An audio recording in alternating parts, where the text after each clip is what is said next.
एक पति अपनी पत्नी को लेकर आया। इसलिए नहीं लाया कि उसे प्यार करता है, इसलिए लाया कि खुद तो अपनी लुगाई को कुछ कह नहीं पाता, मुझसे कहलवाना चाहता है।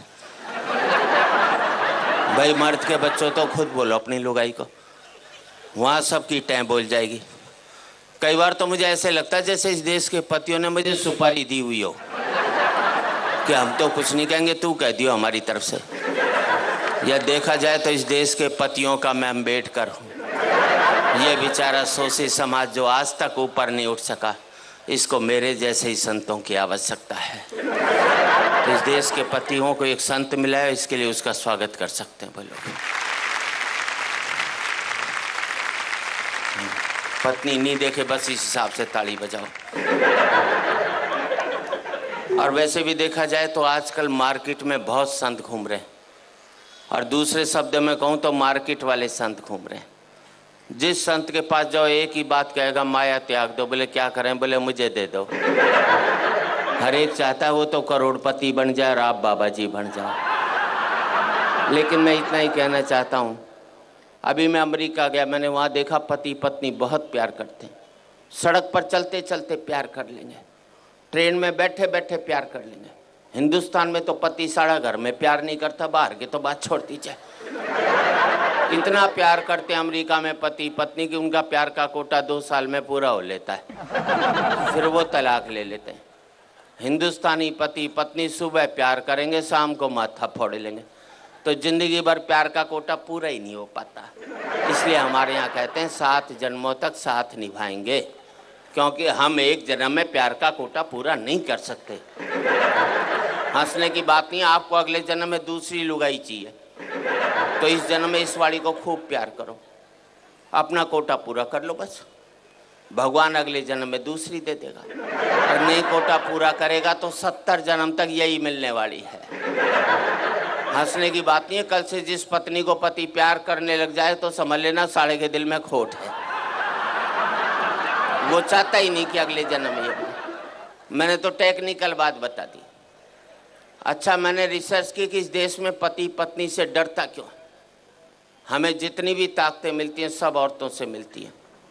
पैसा चाहिए लक्ष्मी जी के पास जाओ, बुद्धि चाहिए सरस्वती जी के पास जाओ, ताकत चाहिए दुर्गा जी के पास जाओ, आदमी के पास छोड़ा क्या? मेरे समझ में नहीं आया आज तक। हमारे शंकर भगवान विष्णु भगवान बिल्कुल खाली बैठे, एक पावर नहीं दोनों के पास में, जिसे कहते हैं ना मिनिस्टर विदाउट पोर्टफोलियो।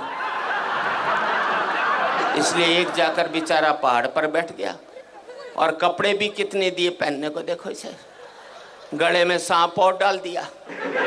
थोड़ी कसर बची थी तो जटा से गंगा और निकलवा दी ठंड के अंदर, पीने को मांगा तो विष पिला दिया। ऐसे में आदमी तांडव नहीं करेगा तो क्या बांसुरी बजाएगा भाई? सीधी सी दूसरे को शेषनाग पर लिटा दिया, वो भी समुंदर में दूर दूर तक पीने का पानी भी नसीब नहीं हो सकता। अच्छा, दोनों बेचारे आपस में रोना भी नहीं रो सकते कि एक पहाड़ पर बैठा एक सागर में लेटा है, वरना दुखी पति आपस में बात करके मन हल्का कर लेते हैं। एक हमारी जान को आ गया करवा चौथ का व्रत, पता नहीं लुगाई कब तोड़ दे। इधर व्रत टूटा उधर पति साफ, क्योंकि पति की जिंदगी के लिए रखा जाता है। इस देश में 100 व्रत ऐसे हैं कि पत्नी नहीं रखे तो पति की सेहत खराब हो सकती। एक व्रतशाला ऐसा नहीं बनाया जो पति नहीं रखे तो लुगाई के जुकाम भी हो जाए। तो हम तो बल्ला भी नहीं निकाल सकते। अभी करवा चौथ को घराड़ी बोली सोने का सेट दिला, मैंने कहा मैं तो नहीं दिलाता। बोले व्रत तोड़ू के? अंदर से रोटी ले आई, बोले ला रहा है कि अभी खाऊं? मैंने प्राण जाएंगे ले आया। विदेशों में करवा चौथ के व्रत होते नहीं, इसलिए वहाँ तलाक हो जाते। अभी मैंने ब्याह की 25वीं वर्षगांठ मनाई, अमेरिका में होता तो 25वीं लुगाई की मना रहा होता, करवा चौथ नहीं होता ना वहाँ।